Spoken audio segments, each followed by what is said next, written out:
तो दोस्तों जरा तुम सोच के देखो, तुम्हारी किस्मत बहुत ज्यादा बुरी है। तुम भले ही कुछ भी करने जाते हो लेकिन हमेशा तुम्हारे साथ गलत ही होता है। लेकिन क्या हो कि एक दिन तुम अपनी ऐसी गर्लफ्रेंड पटा लो जो तुम्हें हर प्रॉब्लम से बाहर निकाले, तुम्हें हमेशा प्यार करे और प्रोटेक्ट करे, तो तुम्हें कैसा लगेगा?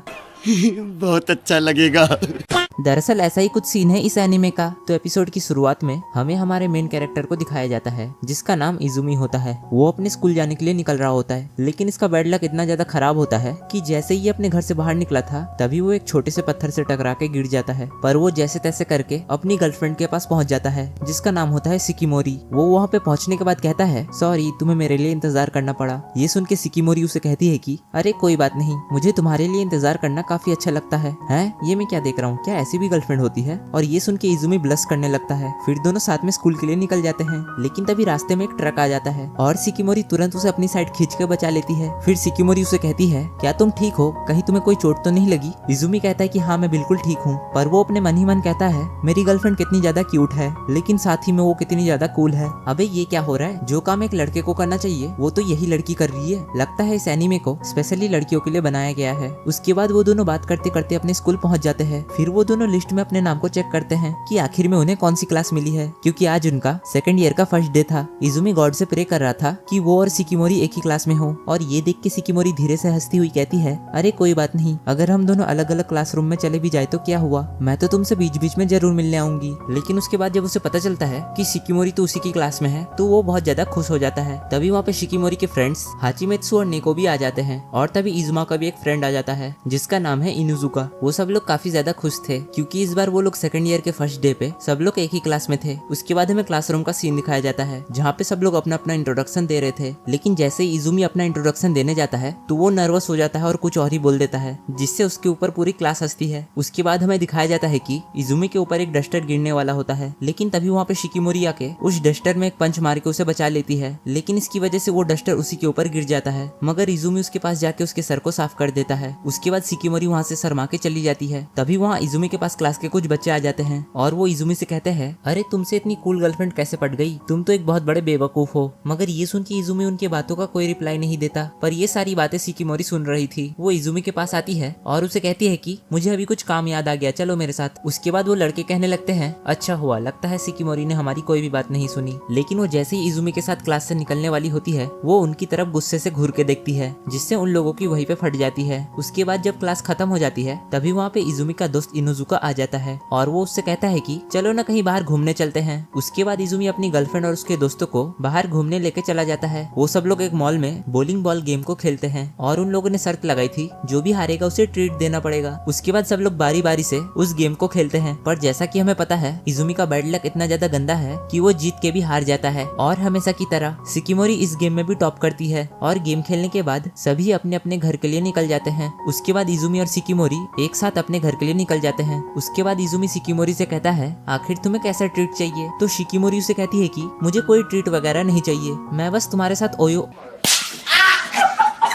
तभी वहाँ पे एक न्यूज़पेपर इजुमी के पास आने वाला था, लेकिन शिकिमोरी उसे अपने हाथों से रोक लेती है। इजुमी शिकिमोरी को थैंक्स बोलता है, पर वो काफी सैड था कि हमेशा उसके बैड लक की वजह से शिकिमोरी को बहुत सारे प्रॉब्लम्स फेस करने पड़ते हैं। और ये बात शिकिमोरी सुन लेती है। उसे ये बात सुनकर काफी बुरा लगता है। वो वहीं पे रुक जाती है और उसे कहती है, क्लास में जब वो सारे बॉयज तुम्हारा मजाक उड़ा रहे थे तब तुम्हें उनकी बातों का बुरा नहीं लगा? आखिर तुमने तब उन्हें क्यों कुछ नहीं कहा? तो इजुमी उसे कहता है, अरे क्या ही फर्क पड़ता है, मुझे वैसे भी इन सब चीजों की आदत पड़ गई है। लेकिन तभी इजुमी के ऊपर एक नेम बोर्ड गिरने वाला होता है, मगर शिकिमोरी आके फटाक से उस नेम बोर्ड पे लात मार के उसे हटा देती है और वो इजुमी का हाथ पकड़ के उसे कहती है, तुम्हें बस मेरे साथ रहना है, मैं तुम्हें हमेशा प्रोटेक्ट करूंगी। ये सुन के इजुमी अपने मन ही मन कहता है, मेरी गर्लफ्रेंड कितनी ज्यादा कूल है, और वो तुरंत उसे हाँ बोल देता है। उसके बाद हमें अगले दिन का सीन दिखाया जाता है जहाँ स्कूल में आज स्पोर्ट्स फेस्टिवल था और वो दोनों डिसाइड करते हैं कि वो दोनों एक दूसरे का मैच देखेंगे। लेकिन यहाँ पे इजुमी को पता चलता है उन दोनों की मैच की टाइमिंग सेम ही होती है। तो इजुमी शिकिमोरी के हाथ को पकड़ते हुए कहता है, तुम फिक्र मत करो, मैं तुम्हारा मैच देखने जरूर आऊंगा।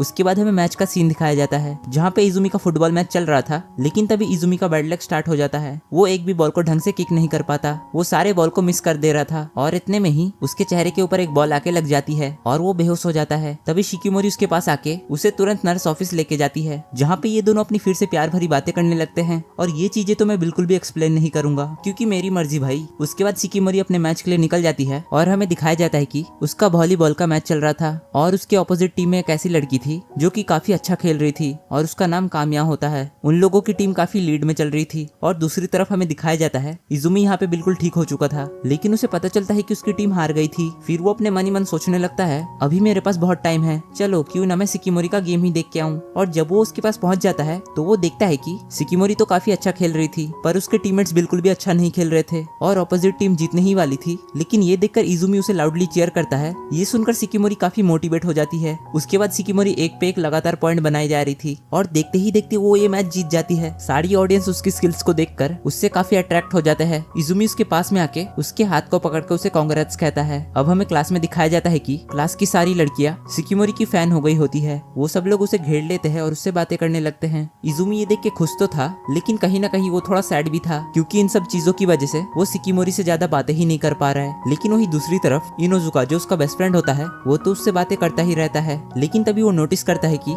इजुमी के पास एक बॉल आके लगने वाला है, लेकिन वो बॉल इजुमी को लगने से पहले ही इनोजुका बीच में आ जाता है। मगर इसकी वजह से वो बॉल उल्टा खुद उसी के चेहरे पे लग जाता है और इजुमी उसके गाल को पकड़ के कहता है अरे यार सॉरी, मेरे बैड लक की वजह से तुम्हें चोट लग गया। और ये कह के वो उसकी परवाह करने लगता है। लेकिन ये सब सिकिमोरी देख लेती है। उसे अंदर से काफी जेलस फील होता है। उसके बाद हमें अगले सीन में दिखाया जाता है इजुमी आज अकेले ही अपने घर जा रहा था, लेकिन वही जाने के वक्त उसका पैर सीढ़ियों से स्लिप कर जाता है और वो सीढ़ियों से नीचे गिरने ही वाला होता है। लेकिन तभी शिकिमोरी आके उसे बचा लेती है। फिर वो इजुमी के होठों को पकड़ के कहती है क्या तुम आज मेरे बिना अकेले घर जाने वाले थे? तुमने मेरा वेट आखिर क्यों नहीं किया? तो इजुमी उसे कहता है कि अरे यार ऐसी कोई भी बात नहीं है, मैं तुम्हारा एंट्रेंस रूम में वेट करने वाला था और मैंने तुम्हें काफी ज्यादा मिस किया। फिर वो दोनों प्यार भरी बातें करते हुए एक साथ अपने घर चले जाते हैं। उसके बाद अगले दिन स्कूल में इनोजुका इजुमी को 2 मूवीज की टिकट देता है और उससे कहता है मुझे कहीं काम से बाहर जाना है तो इसीलिए मैं ये मूवी नहीं देख पाऊंगा, लेकिन अगर तुम चाहो तो किसी और के साथ ये मूवी देखने जा सकते हो। और इजुमी सोचने लगता है कि वो किसके साथ जाए और ये सारी चीजें सिकिमोरी बगल में बैठी हुई देख रही थी और वो वेट कर रही थी कि कब इजुमी उसके पास आके उसे इनवाइट करेगा। तभी वो सिकिमोरी को देखता है और उससे जाके कहता है हे क्या तुम आज मेरे साथ मूवी देखने चलोगी? और ये सुन के सिकिमोरी हाँ कह देती है और घर आके इजुमी काफी ज्यादा एक्साइटेड था और आखिर हो भी क्यों ना, क्योंकि वो कल सिकिमोरी के साथ मूवी देखने जो जा रहा है। खैर ये सब छोड़ो, वैसे भी ये सब हम लोगों के नसीब में नहीं है।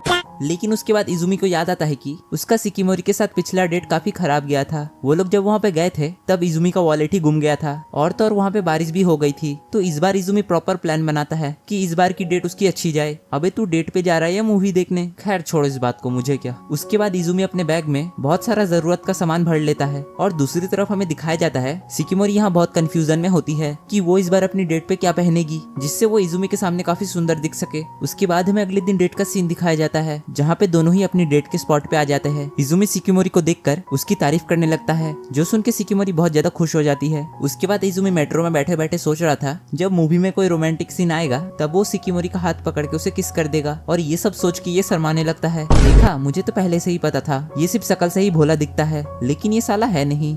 नीयत में खोट साफ नजर आता है, हवस से भरी हुई।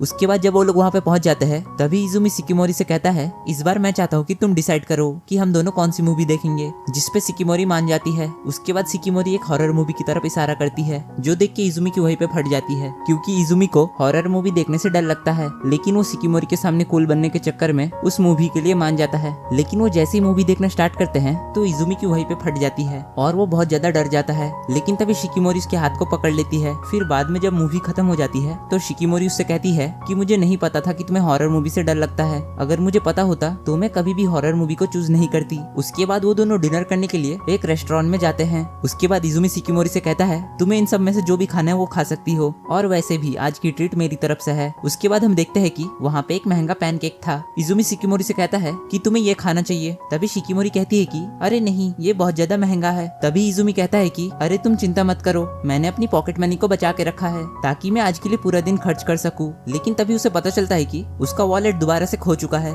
इजुमी कहता है कि अरे यार ये कैसे हो सकता है, मैंने तो उसे अपने साथ बांध के रखा था। लेकिन हम देखते हैं कि उसने जिस रस्सी से अपने वॉलेट को बांध के रखा था वो रस्सी ही टूट गई थी। भाई इसकी किस्मत तो कुछ ज्यादा ही खराब है, अब तो इसके लिए मुझे भी बुरा लग रहा है। उसके बाद हमें दिखाया जाता है कि इजुमी काफी ज्यादा उदास हो गया था। वो शिकिमोरी से कहता है मैं वो पैनकेक तुम्हें सच में खिलाना चाहता था। लेकिन शिकिमोरी उसे कहती है कि अरे कोई बात नहीं, मैं समझ सकती हूँ, लेकिन तुम ज्यादा चिंता मत करो। लेकिन तभी हम देखते हैं कि वहीं पे इजुमी के मॉम और डैड डैड भी आ जाते हैं। वो लोग इधर शॉपिंग करने के लिए आए थे। शिकिमोरी इजुमी के मॉम डैड को देखकर काफी ज्यादा नर्वस हो जाती है और वो घबराते हुए गलती से उन्हें मॉम और डैड कह देती है और उसके मुंह से मॉम डैड सुनकर वो दोनों भी काफी ज्यादा खुश हो जाते हैं। फिर इजुमी के मॉम डैड को पता चलता है कि इजुमी ने फिर से अपना वॉलेट गुमा दिया है और वो दोनों रेस्टोरेंट में कुछ खा भी नहीं पाए। तभी इजुमी के डैड उसे कहते हैं कि चलो एक साथ हमारे घर चलो, वहाँ पे हम लोग खाना खाएंगे। उसके बाद हमें दिखाया जाता है कि ये सभी के सभी घर आ जाते हैं और ये लोग खाना खाने के लिए बैठ जाते हैं। लेकिन तभी इजुमी की मॉम की एक गलती की वजह से एक चम्मच उड़ के इजुमी के पास जा रहा था, लेकिन शिकिमोरी उसे फटाक से पकड़ लेती है और शिकिमोरी के इस रिफ्लेक्स को देखकर इजुमी के मॉम डैड उसके लिए तालियां बजाने लगते हैं। उसके बाद इजुमी शिकिमोरी से कहता है, अरे यार मुझे बचाने के चक्कर में तुम्हें कहीं चोट तो नहीं लग गई? शिकिमोरी कहते हैं कि अरे नहीं, बिल्कुल भी नहीं। और उन दोनों के ऐसे प्यार को देखकर इजुमी के मॉम डैड स्माइल करने लगते हैं। फिर हम देखते हैं कि शिकिमोरी बहुत ही मजे से वो खाना खा रही थी, जिसे देख के उसके मॉम डैड बहुत ज्यादा खुश हो जाते हैं। उसके बाद इजुमी की मॉम चली जाती है डिजर्ट लाने के लिए और इधर इजुमी और शिकिमोरी प्यार भरी बातें करते रहते हैं। हाँ, वही इनका रोज का बॉयफ्रेंड गर्लफ्रेंड वाला। उसके बाद इजुमी के डैड कहते हैं कि मेरे सामने ही तुम दोनों फ्लर्टिंग कर रहे हो, जो देख के मुझे काफी अच्छा लगा। अभी ये कैसा बाप है, ये तो अपने बेटे को रोकने की बजाय उसे तो और भी बढ़ावा दे रहा है। उसके बाद हमें आगे दिखाया जाता है शिकिमोरी चली जाती है इजुमी के मॉम के पास उनकी बर्तन धोने में हेल्प करने और इधर इजुमी सो गया होता है और इजुमी को ऐसे सोते हुए देखकर शिकिमोरी उसके मॉम के सामने ही गलती से कह देती है, अरे यार इजुमी कितना ज्यादा क्यूट लग रहा है। जो सुन के उसकी मॉम कहती है कि ओहो, मुझे लगता है तुम मेरे बेटे को कुछ ज्यादा ही पसंद करती हो। जो सुनने के बाद शिकिमोरी थोड़ी सी शर्माने लगती है। फिर इजुमी के मॉम से हमें पता चलता है कि बचपन में हर दिन स्कूल से आने के बाद उसे कहीं ना कहीं तो चोट लगता ही था। उसको लेकर उसकी मॉम हमेशा टेंशन में रहती थी, लेकिन हमेशा से ही इजुमी यही बोलते आ रहा है, कोई बात नहीं मॉम, सब कुछ बिल्कुल ठीक है। उसकी मॉम बोलती है कि पता नहीं मेरे बेटे को इतना ज्यादा बैड लक कहाँ से आ गया है। शिकिमोरी सान भी कहती है कि हाँ ये बात तो है। उसकी मॉम बोलती है कि इजुमी की वजह से तुम्हें भी बहुत सारी मुसीबतों का सामना करना पड़ता होगा, क्यों है ना, लेकिन प्लीज मेरे बेटे को कभी छोड़ के मत जाना, वो दिल का बहुत अच्छा है। फिर शिकिमोरी सान भी कहती है कि हाँ मुझे पता है, भले ही मुझे बहुत सारी परेशानी होती है, लेकिन मैं जानती हूँ वो बहुत अच्छा लड़का है। उसके पास इतना ज्यादा बैड लक है, लेकिन उसके बावजूद वो कभी भी खुद को डिमोटिवेट होने नहीं देता, बल्कि वो दूसरों की मदद करता है। शिकिमोरी उसके मॉम को कहती है कि आपको चिंता करने की कोई भी जरूरत नहीं है, मैं उसको कभी भी अकेले नहीं छोड़ने वाली हूँ। और ये सुन के उसकी मॉम कहती है कि क्या इजुमी के साथ मैं भी तुम्हें डेट कर सकती हूँ? अबे ये क्या चल रहा है, एक सास को अपनी ही बहू से प्यार हो गया। तो दोस्तों उम्मीद है कि ये वीडियो तुम्हें पसंद आई होगी, और अगर तुम लोग चाहते हो कि मैं इसका पार्ट 2 भी लेके आऊं तो इस वीडियो में बस 199 लाइक्स और 30 कमेंट्स करवा देना, उसके बाद ही आएगा इसका पार्ट 2। तो वीडियो जल्दी जल्दी चाहिए तो फास्ट लाइक कर देना, और हो सके तो कमेंट शेयर सब्सक्राइब भी कर देना। बाकी अगर तुम्हें मेरी और भी ऐसी वीडियोस देखनी है तो स्क्रीन पे आई हुई 2 वीडियो में से किसी एक पे टैप करो, मैं तुम्हें वही मिलूंगा।